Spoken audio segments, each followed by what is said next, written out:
Hi കൂട്ടുകാരെ, പുതിയൊരു വീഡിയോയിലേക്ക് എല്ലാവർക്കും സ്വാഗതം.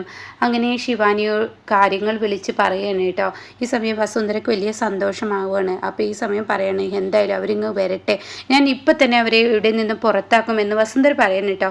അപ്പോൾ അത് കേൾക്കുന്നതിനോട് കൂടിയിട്ട് ഉടൻ തന്നെ ജ്യോതിർമാർ പറയണേ, വസു അങ്ങനെ നീ തിരക്ക് പിടിക്കല്ലേ, ഒരിക്കലും അങ്ങനെ തിരക്ക് പിടിക്കേണ്ട സമയമല്ല ഇപ്പോൾ. കാരണം കുറച്ച് ക്ഷമ വേണം. ഈ ഒരു ഒപ്പിട്ട് വാങ്ങിയിട്ടുള്ളൂ, കാര്യങ്ങളും പത്രങ്ങളും ഒന്നും നമ്മൾ രജിസ്റ്റർ ചെയ്ത് വാങ്ങിയിട്ടില്ല എന്ന് പറയുന്നു കേട്ടോ.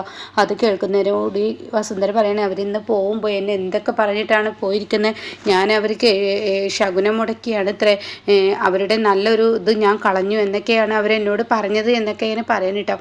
അങ്ങനെ ഈ വാക്കുകളൊക്കെ കേൾക്കുമ്പോൾ ശിവാനി പറയണേ, എന്തായാലും എൻ്റെ ആൻറ്റി ഇനി വിഷമിക്കൊന്നും വേണ്ട, എന്തായാലും ഞങ്ങൾ അങ്ങോട്ടേക്ക് വരില്ലേ, അതാണ് പിന്നെ എൻ്റെ സമാധാനം എന്ന് പറഞ്ഞ് ഫോൺ കട്ട് ചെയ്യുന്നുണ്ട് കേട്ടോ. എന്നാൽ ഇവർ മൂന്ന് പേരും ഭയങ്കര സന്തോഷത്തിലാണ്. ഇതേ സമയം നിധിയാണെങ്കിലോ ഇവിടെ പാറുവിനെയും കൊണ്ട് ഗേറ്റ് കടന്ന് വരികയാണ് കേട്ടോ.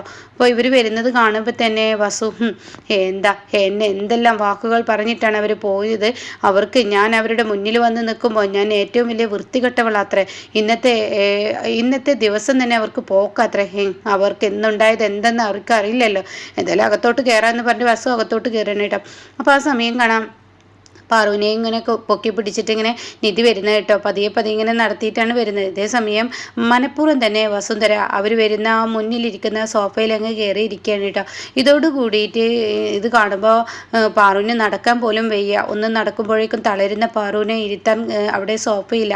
അപ്പോൾ ഈ സമയം നിധി പറയണേ, നിങ്ങൾ എന്താ ഈ കാലം കെട്ടിച്ച് ഇവിടെ ഇരിക്കുന്നു, നീറ്റ് തന്നൂടെ, അല്ല എന്നെ കണ്ടിട്ട് പോയതാണല്ലോ നിങ്ങൾക്ക് ഇന്ന് എന്തെങ്കിലും ബുദ്ധിമുട്ടുണ്ടായോ എന്നെ കണ്ട് പോയതിൽ.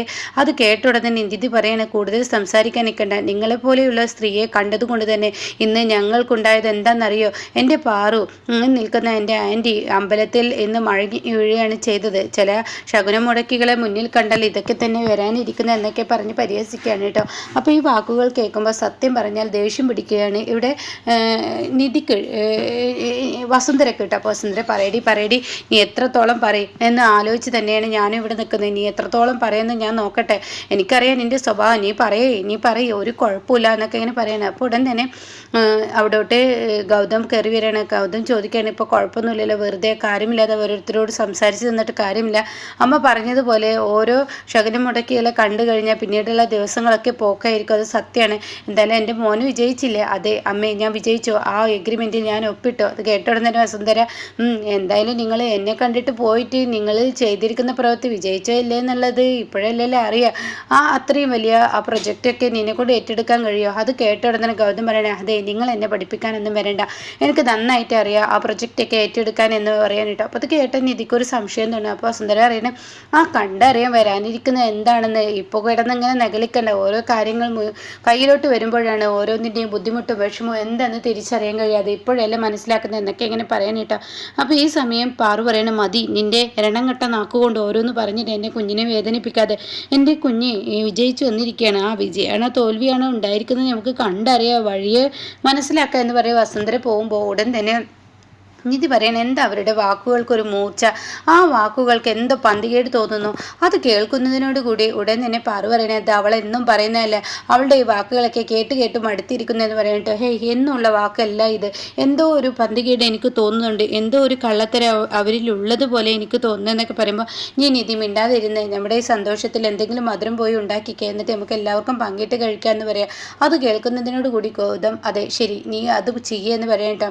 ഇതേസമയം ശിവാനി ആണെങ്കിലോ പായസം ഉണ്ടാക്കിയിട്ട്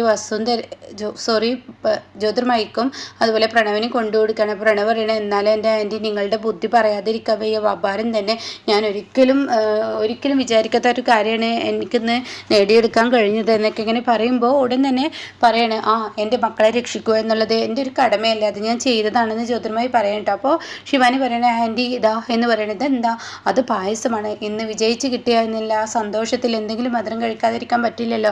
അത് കേട്ട ഉടൻ തന്നെ തീർച്ചയായും അത് കഴിക്കണമെന്ന് ജ്യോതിർമയി പറയണേ. ഇതേ സമയം പ്രണവ് പറയണേ, അയ്യോ CKC സാർ ഇല്ലാഞ്ഞത് ഭയങ്കര സങ്കടമായി, CKC അങ്കിളും കൂടി ഉണ്ടായിരുന്നെങ്കിൽ എത്ര സന്തോഷമായിരുന്നു. അത് പറഞ്ഞ ഉടനെ തന്നെ ജ്യോതിർമയി പറയണേ, നീ അത് പറഞ്ഞപ്പോഴാണ് എനിക്കൊരു കാര്യം ഓർമ്മ വന്നത്. CKC ഇനി പുറത്തിറങ്ങണം, നമ്മുടെ കടമ്പൊന്നും കഴിഞ്ഞിട്ടില്ല, അഗ്രിമെൻറ്റിൽ ഒപ്പിട്ടു എന്ന് മാത്രമല്ല, രജിസ്ട്രേഷൻ കഴിഞ്ഞിട്ടില്ല, അങ്ങനെ ബാക്കിയുള്ള കാര്യങ്ങൾ എന്തെല്ലാം കിടക്കുന്നു. ആ സമയം CKC ഇവിടെ വേണം. അതുപോലെ CKC ഇല്ലാഞ്ഞ ഒരു കാര്യം നടക്കില്ല എന്ന് പറയുമ്പോൾ പ്രണവ് പറയണേ, അതിനെങ്ങനെ ജാമ്യം കിട്ടണ്ടേ, ജാമ്യം കിട്ടാത്ത വകുപ്പല്ലേ ചെയ്ത് വെച്ചിരിക്കുന്നത്. അതൊക്കെയുണ്ട്, അതൊക്കെ ചെയ്തെടുക്കാം. എന്തായാലും ഞാൻ സെല്ലിലോട്ടൊന്ന് വിളിക്കട്ടെ, CKCയുമായി ഒന്ന് സംസാരിക്കട്ടെ, ജാമ്യം കിട്ടാനുള്ളൊരു വകുപ്പ് ഞാൻ ഉണ്ടാക്കി വെച്ചിട്ടുണ്ടെന്ന് പറയട്ടോ. അത് കേൾക്കുന്ന പ്രണവ് അതെന്ത്, കണ്ടറിയാം, കേൾക്കാം നിനക്കിപ്പോൾ എന്ന് പറയുന്നുണ്ട് കേട്ടോ. ഇതേ സമയം CKCയും ഗുണ്ടകളും എല്ലാവരും കൂടി ഭക്ഷണം കഴിക്കാൻ പോവുകയാണ്. അപ്പോൾ അവിടുത്തെ ഗുണ്ടയുടെ പ്ലേറ്റും പാത്രമൊക്കെ കഴുകുന്ന പണി ഇനി CKCക്ക് കൊടുത്തിരിക്കുകയാണല്ലോ. അപ്പോൾ ഈ സമയം ലാസ്റ്റ് CKCയാണ് വരുന്നത്. കൊച്ചിച്ചാടി ഇങ്ങനെ നടന്നു വരുമ്പോൾ ഉടൻ തന്നെ ആ കോൺസ്റ്റബിൾ, പൈസ കൊടുത്തു വെച്ചിരിക്കുന്ന ആ കോൺസ്റ്റബിൾ ഉണ്ടല്ലോ, അയാൾ പറയണേ, എന്താ ഇപ്പം ചെയ്യുക. അത് കേട്ടുടനെ CKCക്ക് ദേഷ്യം പിടിക്കണം. നിനക്ക് എത്ര പണമാണ് വാരി എറിയുന്നത്, എന്നിട്ട് നിന്നെ കൊണ്ട് എന്ത് കാര്യമാണ്, അട്ടയും കുറേയൊക്കെ കിടക്കുന്ന ആ റൂമിൽ ഞാൻ കിടക്കേണ്ടി വന്നു, കണ്ണി കണ്ടവൻ്റെ അയച്ചിൽ പാത്രം കഴുകേണ്ടി വരുന്നു, ഇതൊക്കെ എന്ത് കാര്യം, നിനക്ക് പൈസ എന്ത് കാര്യമുള്ളത് എന്നൊക്കെ ചോദിക്കുമ്പോഴാണ് കേട്ടോ ജ്യോതിർമയുടെ ഫോൺ കോൾ ആ കോൺസ്റ്റബിളിൻ്റെ ഫോണിലോട്ട് വരുന്ന കേട്ടോ. അപ്പോൾ ഉടൻ തന്നെ ഫോൺ എടുക്കണം. അയ്യോ ഇത് മാഡം ആണല്ലോ. അപ്പോൾ ഉടൻ തന്നെ CKC ചോദിക്കുക, എൻ്റെ ഭാര്യയാണ്. അതേ മാഡം തന്നെ എന്ന് പറയണേ. അപ്പോഴേക്കും അങ്ങ് തന്നാടോ ഫോണ്. അപ്പോഴേക്കും കോൺസ്റ്റബിൾ പറയണേ, ആ ഫോൺ എടുത്തിട്ട്, എൻ്റെ മാഡം, CKC സാറിൻ്റെ ഇവിടുത്തെ നരകയാതന അത് വല്ലാത്ത യാതന തന്നെയാണ്, നരകിക്കുകയാണ്. യാതന എന്നും പറയാൻ പറ്റില്ല, അത്രയും നരകമായ ഒരു ജീവിതമാണ് ഇവിടെ ജീവിച്ചു കൊണ്ടിരിക്കുന്ന. AC മെത്തയിൽ കിടക്കുന്ന ഈ CKC സാർ ഇന്നിപ്പോൾ കണ്ണിക്കണ്ട ഗുണ്ടവൻ്റെ പാത്രം കഴുകി കൊടുത്തു, അയാളുടെ ഡ്രസ്സുകൾ അലക്കി കൊടുത്തു, അങ്ങനെ എന്തിനു പറയണോ, എന്തെല്ലാം ചെയ്യാൻ പറ്റുന്നോ അതൊക്കെ ഇവിടെ ചെയ്യിപ്പിച്ചും കൊണ്ടിരിക്കുകയാണ്. എനിക്ക് തന്നെ സങ്കടം തോന്നുന്നു. എത്രയോ AC മെത്തയിൽ കിടക്കിയിരിക്കുന്ന ആ ഒരു സാറാണ് ഇന്നിപ്പോൾ കണ്ണിക്കണ്ടവൻ്റെ പാത്രം കഴുകുന്നത്. അത് കേൾക്കുന്നതിനോട് കൂടി CKCയോടോ, താനിപ്പോൾ എന്തിനാ അതൊക്കെ എൻ്റെ ഭാര്യയോട് പറയുന്നത്, അതൊന്നും താൻ പറയേണ്ട, ഫോൺ ഇങ്ങോട്ട് കാട്ടുമോ എന്ന് പറയുമ്പോൾ ഉടൻ തന്നെ ശിവാനിയും പ്രണവും എല്ലാവരും കേൾക്കുന്നുണ്ടല്ലോ. അയ്യോ അങ്കിളിന് അങ്ങനെയാണ്, എനിക്ക് അങ്ങനെ എന്നെ അക്കൗണ്ട് ആരെങ്കിലും എന്തെങ്കിലും ചെയ്യിപ്പിക്കാൻ പറ്റുമോ, ഒന്നും ചെയ്യിപ്പിക്കാൻ പറ്റില്ല. CKC ആരെന്ന വിചാരം. അത് കേൾക്കുന്ന ജ്യോതിർമയ, അത് തന്നെ, എൻ്റെ CKCക്ക് എല്ലാം കഴിയും. അപ്പോൾ ജ്യോതിർമയോട് ചോദിക്കുക, നീ എന്താ വിളിച്ചത്. അതെ, ഞാനൊരു സന്തോഷകാര്യം പറയാൻ വിളിച്ച, എന്ന് നീ സന്തോഷകാര്യം പറ. അപ്പോൾ അതിനിടയ്ക്കാണ് CKCക്ക് അവിടെ ബുദ്ധിമുട്ടുകളാണെന്ന് കേട്ടു, അത് അവൻ പറയുന്നതല്ലേ, നീ ഇപ്പോൾ സന്തോഷിക്കുന്ന കാര്യം പറ എന്ന് പറഞ്ഞു ഉടൻ തന്നെ പറയണേ. അത് പിന്നെ ഞാനൊരു കാര്യം പറയട്ടെ. എന്ത് കാര്യമെന്ന് ചോദിച്ച ഉടൻ തന്നെ പറയണം, ഞാൻ പറഞ്ഞു തരാം, നമ്മുടെ കാര്യങ്ങളൊക്കെ സക്സസ് ആയി. എന്ത് കാര്യം.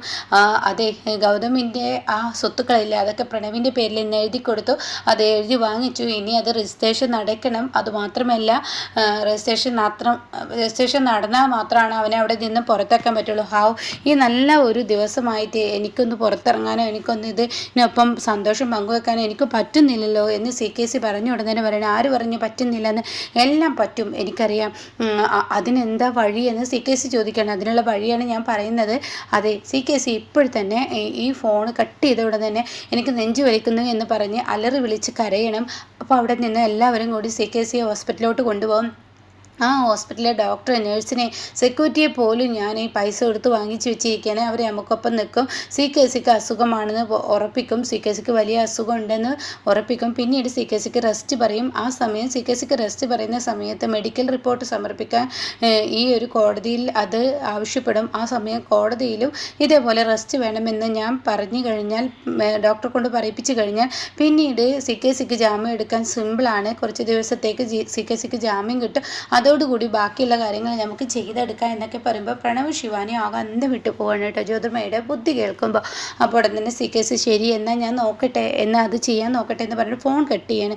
ഇതേ സമയം പ്രണവ് ചോദിക്കുക, എൻ്റെ ആൻറ്റിയെ പോലെ ഇത്രയും നല്ല കുനിഷ്ഠ ബുദ്ധി ആൻറ്റിക്ക് മാത്രമേ ഉള്ളൂ. എന്തായാലും ആൻറ്റി വിചാരിക്കും പോലെ അല്ല, ഞാൻ വിചാരിക്കുന്നതിനേക്കാൾ, ഞാൻ പ്രതീക്ഷിച്ചതിനേക്കാൾ വലിയ കാര്യമാണല്ലോ ആൻറ്റി ഇപ്പോൾ ഇവിടെ ചെയ്തതെന്ന് പറയുമ്പോൾ, വാ നമുക്കിനി ഹോസ്പിറ്റലിലോട്ട് പോകാൻ നോക്കാം, CKC ഇപ്പോൾ പറഞ്ഞ കാര്യം ചെയ്യുന്നുണ്ടാവും എന്ന് പറയുന്നത് പോലെ തന്നെ CKC ഒരു കയ്യിൽ ഫോണും പിടിച്ചിട്ട്, അയ്യോ എനിക്ക് നെഞ്ചു വലിക്കുന്നേ എന്ന് പറഞ്ഞ് അലറിക്കറിയുമ്പോഴേക്കും വേറൊരു കോൺസ്റ്റബിൾ എത്തുമ്പോഴേക്കും ഈ ഒരു കോൺസ്റ്റബിൾ അവിടെ എത്തി ഫോൺ പെട്ടെന്ന് CKCയുടെ കയ്യിൽ നിന്ന് വാങ്ങി തൻ്റെ പോക്കറ്റിലോട്ട് ഇടേണ്ടിട്ട്. അപ്പോൾ ഇങ്ങനെയൊക്കെയുള്ളൊരു എപ്പിസോഡാണ് ഇനി വരാനിരിക്കുന്നത്.